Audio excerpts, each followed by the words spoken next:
Bonjour à tous et à toutes et bienvenue dans ce nouveau webinaire Simango. Merci d'avoir pris le temps de nous rejoindre.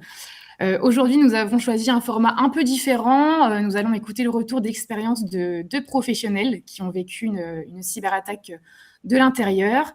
Ils vont partager avec nous ce qui s'est passé, comment ils ont géré cette crise et surtout les enseignements qu'ils en tirent aujourd'hui. Alors moi, je suis Marie, chargée de communication chez Simango et c'est moi qui ai le plaisir d'animer du coup cette session de 30 minutes avec vous. Au programme, du coup, on parlera du contexte, on va faire une petite présentation de nos intervenants et de la structure dans laquelle ils travaillent. On parlera après du coup de la cyberattaque et de sa gestion. Et puis après, on abordera l'après-crise et les leçons, les enseignements tirés. Sur la fin du webinaire, on aura un petit temps de questions-réponses, donc surtout n'hésitez pas à poser toutes vos questions dans le chat.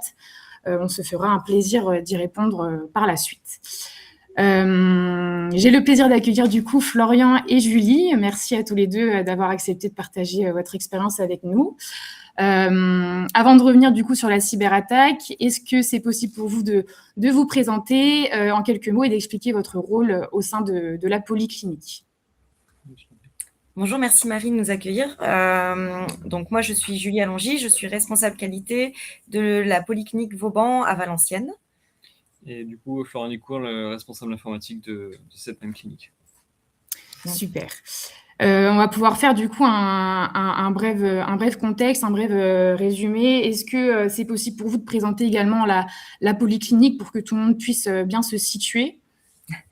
Oui, alors très rapidement, la Polyclinique Vauban, c'est un établissement dont l'activité principale est la médecine, chirurgie, avec également du SMR et de la dialyse. Nous sommes situés dans les Hauts-de-France.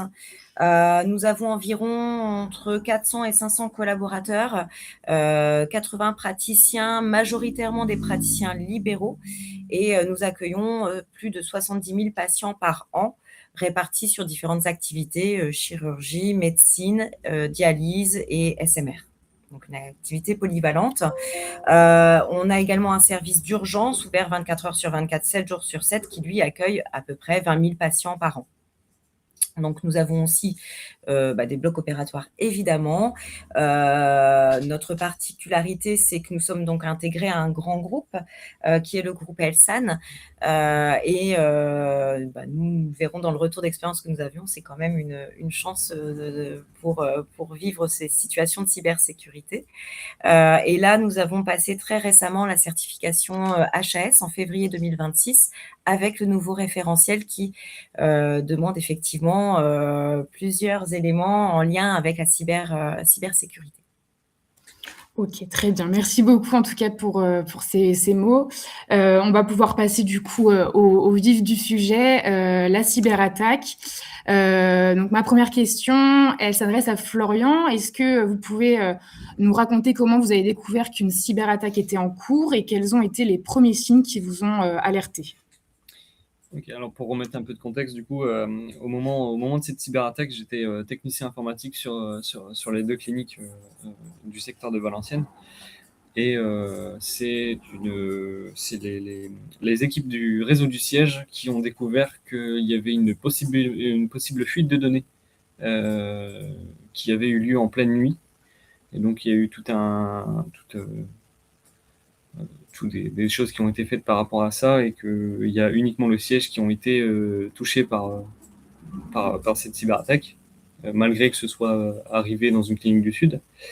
Et donc, on a vu que c'était une attaque de type national, tous les éléments qu'on a dû faire et tout ce qui est technique, c'était piloté au niveau national.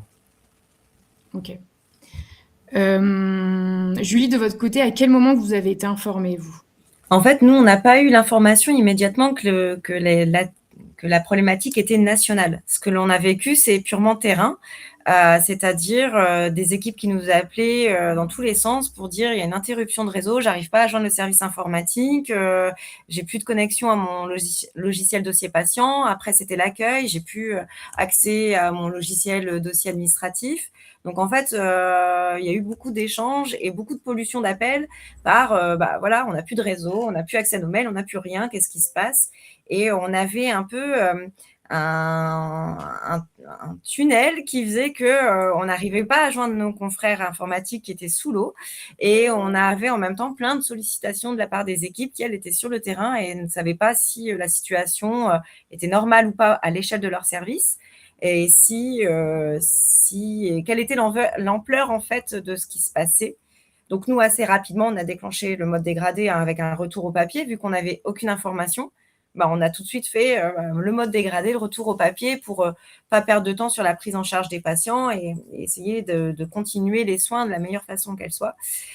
Et après, seulement quelques heures après, on a eu le responsable informatique de l'époque qui a commencé à parler effectivement d'une cyberattaque à l'échelle nationale et de l'impact que ça commençait à avoir sur notre petite clinique au niveau local, c'est-à-dire la carapace qui était en train de se construire autour de notre établissement pour le protéger au maximum les données. Vu qu'on ne connaissait pas l'ampleur de l'attaque, on ne connaissait pas s'il y avait que certaines cliniques qui ont été touchées, la totalité. La première chose qui ont été faites, c'était de couper tous les flux. C'est pour ça qu'il y a eu beaucoup d'appels de différents services qui disaient qu'ils ne pouvaient plus accéder à telle ou telle ressource. C'était à cause de ça. J'imagine que les premières heures ont été assez intenses. J'imagine que très vite, il a fallu continuer à faire fonctionner l'établissement, malgré la perte des outils numériques. Julie, on sait que lorsqu'un établissement est confronté à une telle situation, la priorité reste évidemment la sécurité des patients. Comment vous avez organisé cette continuité des soins ? Donc en fait, nous, on s'était préparé depuis plusieurs années à effectivement... on avait préparé un mode dégradé. Donc, le mode dégradé, dans les soins, il déroule assez facilement. On a des sauvegardes qui sont organisées chaque nuit, qui reprennent le dernier tour médical et infirmier dans nos services. Donc, ces sauvegardes, elles sont disponibles même sans connexion directement sur le PC de chaque PC de soins. Donc, ça allait. Le mode dégradé, il est connu des équipes, elles ont un classeur rouge très clairement identifié, elles sont formées à l'utilisation et en plus, on a gardé le même environnement, donc elles savent s'y retrouver. Donc, le retour au papier dans un service de soins, ça s'est bien passé parce que, malheureusement ou pas, on a souvent des coupures intempestives, donc on sait faire un retour au papier assez facilement. La difficulté, elle était sur l'absence de visibilité, combien de temps allait durer la crise, les questions qui étaient posées, les sursollicitations qu'on a pu vivre. Et surtout, en fait, à chaque heure, on avait une nouveauté dans cette crise. On nous coupait le réseau, on nous coupait après l'accès à certaines choses. On ne pouvait plus utiliser les données mobiles parce qu'on avait trouvé ce moyen détourné. Enfin, voilà, petit à petit, en fait, on a eu de plus en plus de restrictions et ça a eu un impact après sur des métiers qui n'étaient pas liés aux soins, purement administratif, la gestion de la paye, la gestion des ressources humaines. Donc voilà, après, la crise s'est étendue aux autres métiers que le soin. Ok, merci beaucoup en tout cas pour ces précisions. Florian, vous de votre côté, quelles ont été les toutes premières mesures techniques mises en place pour contenir l'attaque et comment vous avez défini les priorités dans les premières heures ?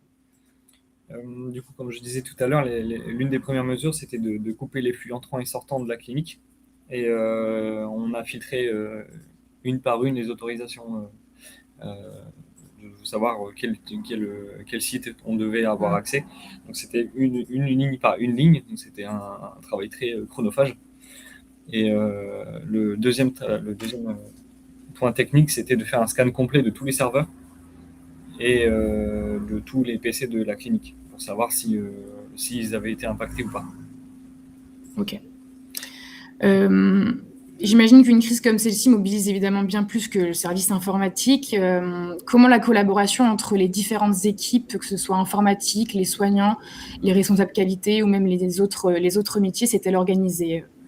Peut-être, je vais vous donner la parole, Julie, peut-être ? Bon, en fait, ce qui nous a fait défaut est finalement devenu un peu l'élément qu'on a mis en place assez rapidement, c'était la communication. C'est-à-dire que très vite, devant cette absence de visibilité et un peu cette conduite dans le brouillard, on a fait une cellule de crise. On a réuni le responsable informatique et ses techniciens, différents cadres de soins, différents cadres métiers aussi, celles qui gèrent les logiciels de ces patients, etc. Enfin, différentes fonctions qui pouvaient être impactées pour faire le point et des étapes, justement des points de situation assez régulièrement pour se donner les informations, éventuellement anticiper des besoins et pouvoir trouver des solutions alternatives. Tout ça de manière très collaborative. L'idée était de pouvoir, même si on n'avait pas vraiment de visibilité ni d'informations sur l'ampleur de ce que l'on vivait, de pouvoir au moins nous, en interne, garder cette communication et ce lien entre nous pour répondre au mieux aux équipes et éviter aussi de rester sans réponse vis-à-vis de leurs questions pour pas créer un effet de panique, tout simplement. Est-ce qu'il y a une décision prise pendant cette période qui, aujourd'hui, vous paraît avoir été particulièrement déterminante?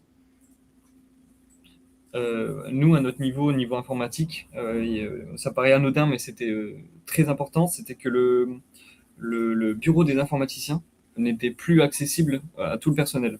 Ce qui nous permet de nous rester concentrés uniquement sur la gestion de crise. Et donc, on avait beaucoup de gens qui venaient dans notre bureau pour savoir où est-ce que ça en était.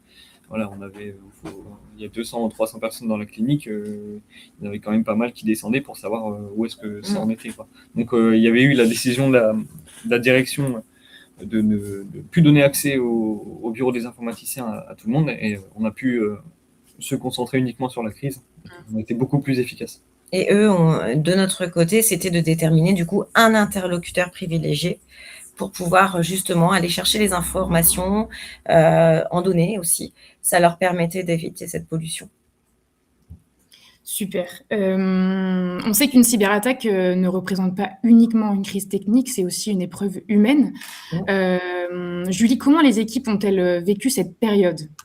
Les équipes s'en souviennent encore quand on fait les formations cyberattaque ici au sein de l'établissement, elles en reparlent, elles se souviennent très bien. Alors, ce qui est rigolo, c'est que finalement, elles ne savent toujours pas forcément l'origine ni ce qui a déclenché cette crise, mais elles se souviennent de ce qu'elles ont vécu. Humainement, c'était voilà ce qu'elles nous disent, c'est qu'elles n'avaient pas d'informations, elles savaient pas combien de temps ça allait durer. Quand elles se passaient les infos, chacune faisait du mieux qu'elle pouvait pour donner un maximum d'informations pour la continuité des soins. Donc, effectivement, c'est ça qui a été mal vécu, c'est cette absence de se dire, finalement, je fais ça pendant 1 heure, 2 heures ou une semaine. Ça, c'est ce qui les a marqués. Et pour nos collègues informaticiens, c'est ce que disait Florian, c'est cette sursollicitation, ce stress très, très marqué, cette pression qu'ils avaient de la part du groupe, de la part des équipes, de la part de la direction, et en même temps d'avoir ce besoin d'agir assez rapidement, donc répondre aux sollicitations et en même temps avoir les mains dedans pour colmater un peu les fuites et limiter la perte de données. Enfin, c'était un sacré challenge pour eux. Donc, pas mal de stress du manque de visibilité et pas mal de stress du fait d'être sursollicité pour mes collègues. Avec un peu de recul aujourd'hui, qu'est-ce qui vous a le plus surpris dans cette expérience? Nous, personnellement, à l'IT, c'était la compréhension des équipes de soins envers l'IT. Ils étaient à l'écoute de ce qu'on disait. Ils nous souhaitaient bon courage à chaque fois qu'ils le pouvaient.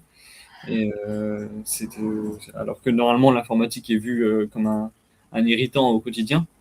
On a été agréablement surpris de cette empathie qui leur est propre, les soignants, bien sûr.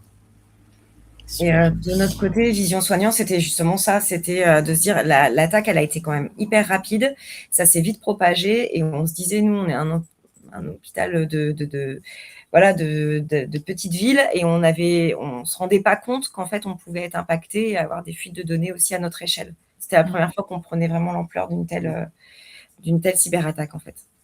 En sachant que du coup, il n'y avait que le siège qui a été impacté par une fuite de données, l'établissement n'a rien eu. Ouais.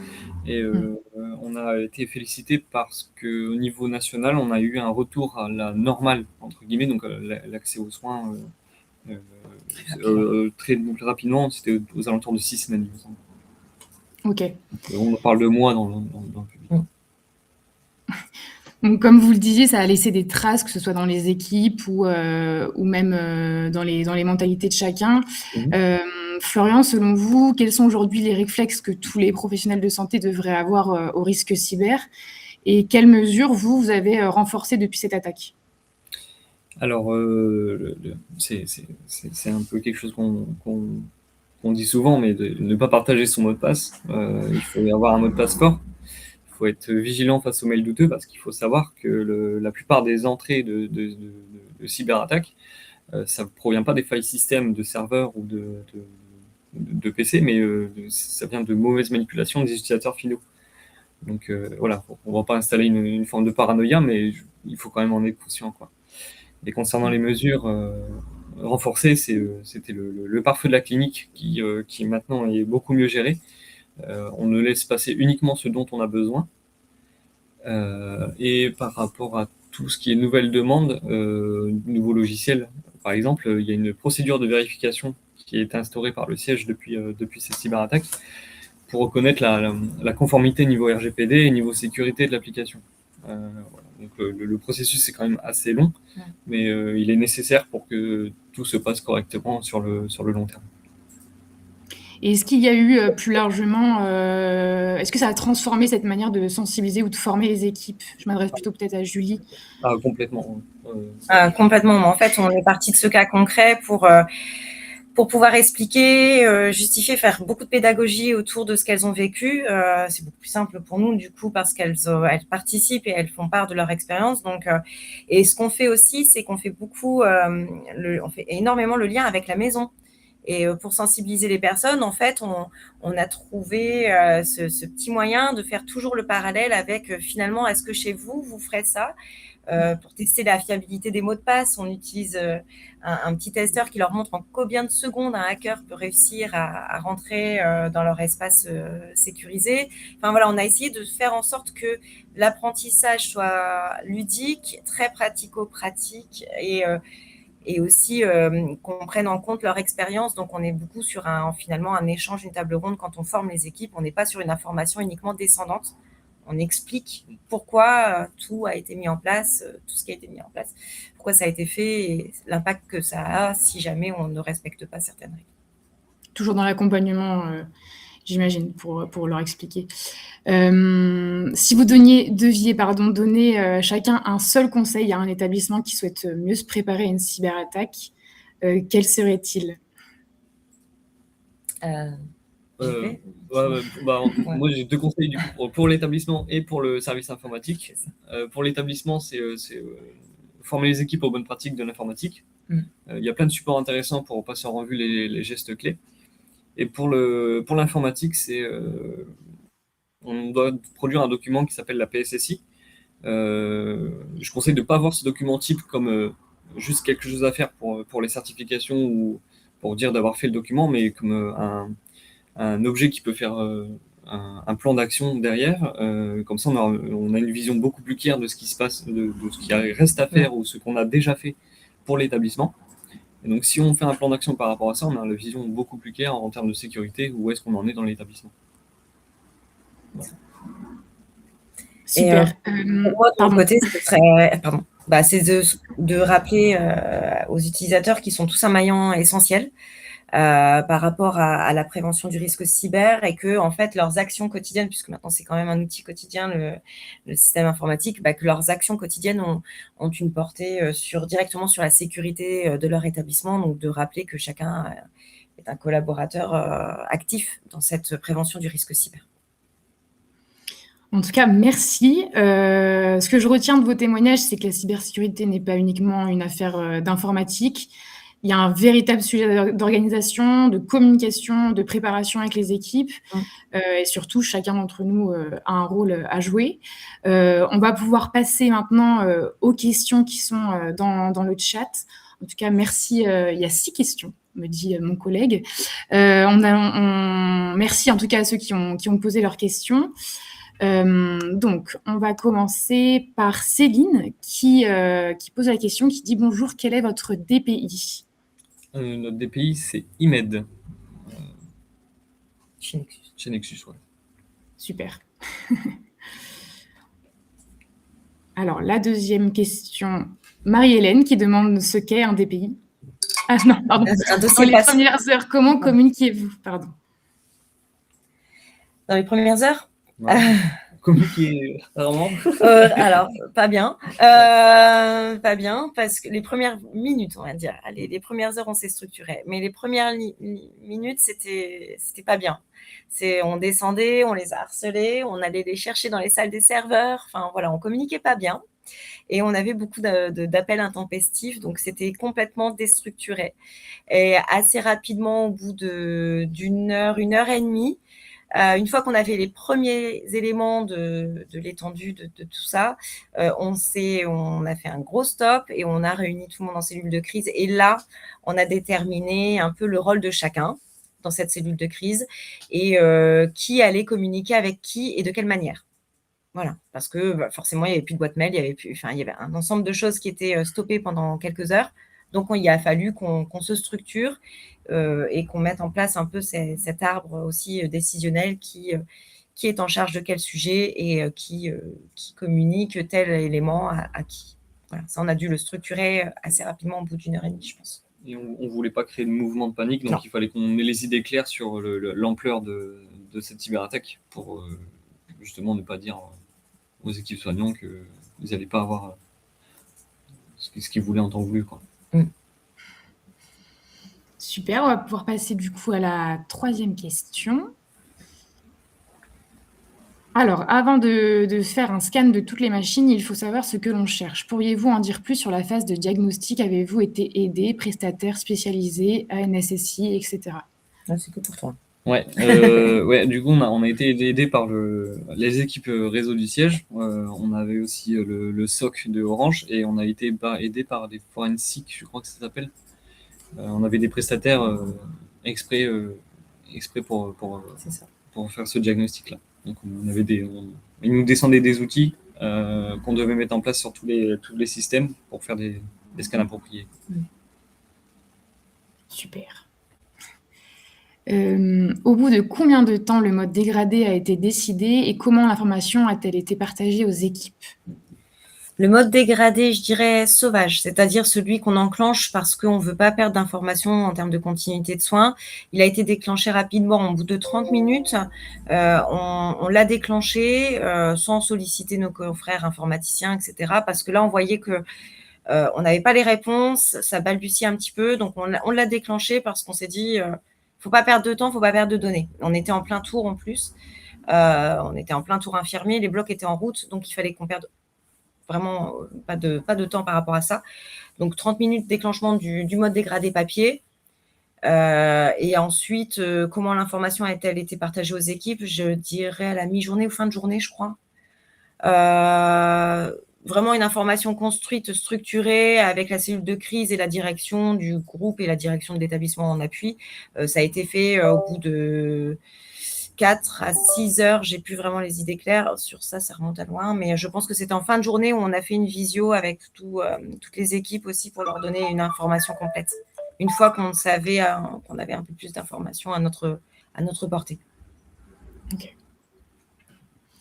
Alors, prochaine question. Bonjour, avez-vous réalisé depuis des simulations en cyberattaque ou mise en situation?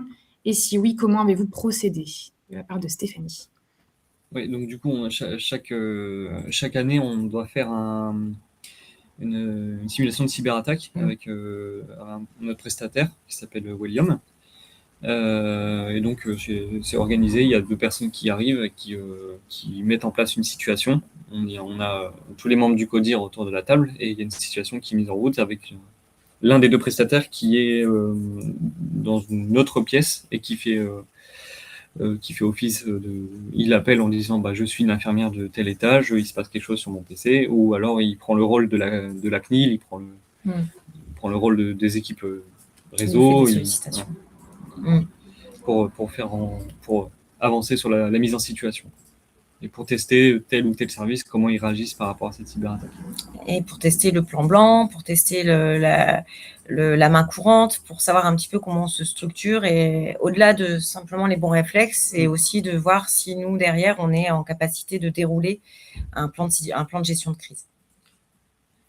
C'est Très bien. bien parce que au début, ils prennent ça comme Un jeu. ouais. Au début, non, parce qu'ils se disent oh non, c'est un nouveau truc informatique, moi j'y comprends rien. Et en fait, ils se prêtent au jeu et ils restent dans leur propre rôle. Par exemple, la pharmacienne va se dire comment je vais faire tourner mon service sans informatique. Puis ils se prêtent au jeu et on trouve plein de solutions très concrètes. En fait, c'est très pratico-pratique. Là, pour le coup, on n'est pas sur des grands plans, on est sur des actions, des fiches réflexes, des choses où il faut aller assez vite dans la prise de décision. Donc, c'est du 1, 2, 3 et ça déroule très vite. C'est l'avantage de ce genre d'exercice, c'est qu'on arrive à construire après ce genre de choses.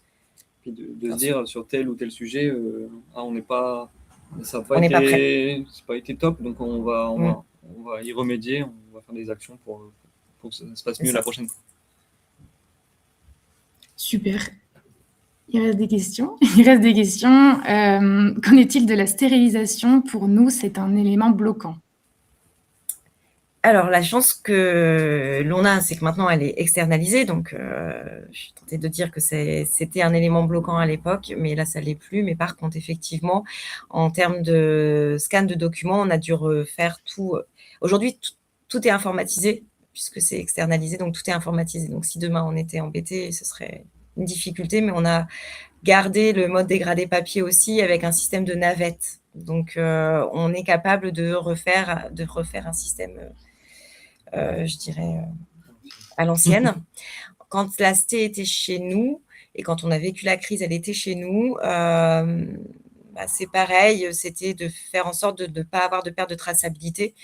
C'est pas le service sur lequel on était le plus à l'aise. Ça et la pharmacie, parce que ça a fait partie des services où, dans un premier temps, on a pensé aux soignants et aux blocs et à la dialyse et aux urgences.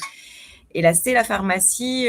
Très rapidement, on s'est rendu compte de tout l'impact que ça avait sur leur service. Donc là, on a fait du mode dégradé, mais très dégradé.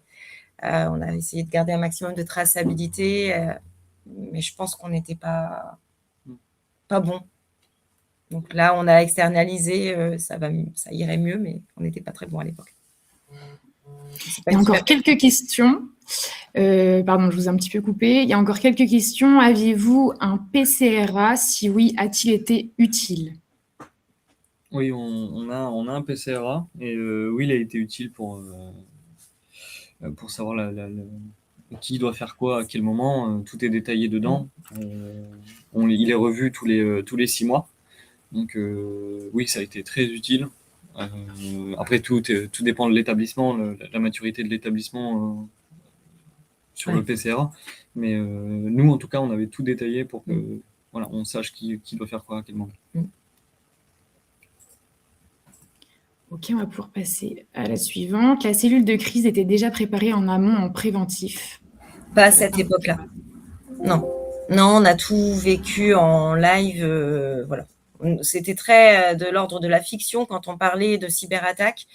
Donc, on a imaginé des scénarios, mais c'était pas du tout précis ni quoi que ce soit. Donc, on était préparé sur la base de la théorie, mais pas sur l'opérationnel pur comme on l'a vécu là. Ok. Il en reste encore. Avez-vous informé les patients? À quel moment? Très rapidement, on a informé les patients et leurs proches pour leur indiquer qu'on était revenu en mode dégradé en papier, donc que les personnes ne soient pas surprises si parfois on était plus long pour leur donner quelques réponses vis-à-vis d'une prise en charge dans un autre secteur ou si on avait plus de délai pour obtenir des comptes rendus d'imagerie ou autre, puisque tout ça a été interfacé.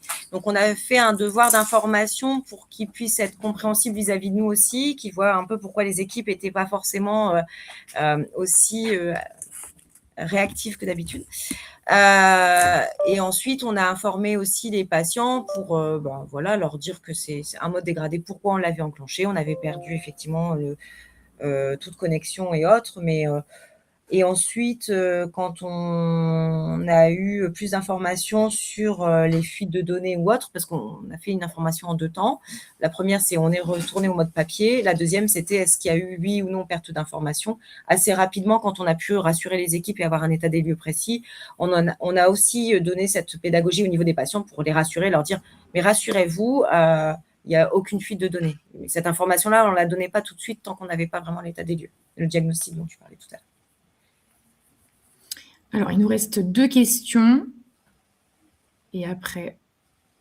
Alors, savez-vous d'où la cyberattaque est partie et avez-vous une demande de rançon? Oui, on sait d'où elle est partie, on sait comment ils ont fait. Et une demande de rançon, oui, il y a eu certains serveurs au siège où il y avait un rançon logiciel qui était installé, un ransomware. Par contre, je ne sais pas si je suis habilité à vous dire d'où c'est parti. Non, on ne peut pas. Voilà. Donc, voilà. Très bien, merci beaucoup. Et dernière question, suite à cette attaque, avez-vous revu certains points de votre mode dégradé dans les services de soins? Ouais, tout. On l'a entièrement retravaillé. Donc, le mode dégradé, avant, il avait... donc, pour certains services, c'était des documents Word. Pour d'autres, c'était des impressions écran. On l'a entièrement retravaillé pour que l'ergonomie soit la plus simple possible pour les équipes. On a retravaillé des éléments, des détails qu'on n'avait pas forcément évoqué au début, avant qu'on ait la crise. Donc, tous les points qui ont été remontés avec les équipes ont été retravaillés dans les modes dégradés. Et on a construit des modes dégradés par service et non pas, comme on l'avait imaginé, par grand plateau de soins. Donc, on a personnalisé au maximum l'ensemble des formulaires, l'ensemble des modes dégradés, ainsi que les éléments de détail, c'est-à-dire aussi les numéros de téléphone. Enfin, on a rajouté des choses qui étaient initialement pas prévues dans le mode dégradé pour leur permettre d'être le plus fluide possible dans la continuité des soins. On a fait très pratico-pratique et on l'a fait avec les infirmières qui nous ont dit à ce moment-là, il me manquait telle chose, ou avec les aides-soignantes dans leur nursing. Voilà, avec le retour d'expérience. Ah ouais, ça a été que ça, qu'avec elles. Très bien, mais écoutez, je crois qu'il n'y a plus de questions. Merci beaucoup Florian, merci beaucoup Julie, merci pour votre disponibilité, pour votre transparence et pour la qualité, votre transparence, pardon, et la qualité de vos retours. Merci également à toutes les personnes qui nous ont suivis aujourd'hui. Et puis on se retrouve pour un prochain webinaire très bientôt sur un autre sujet, ma foi, très important. Merci beaucoup. Merci. Au revoir, bonne journée. Bonne journée à tous.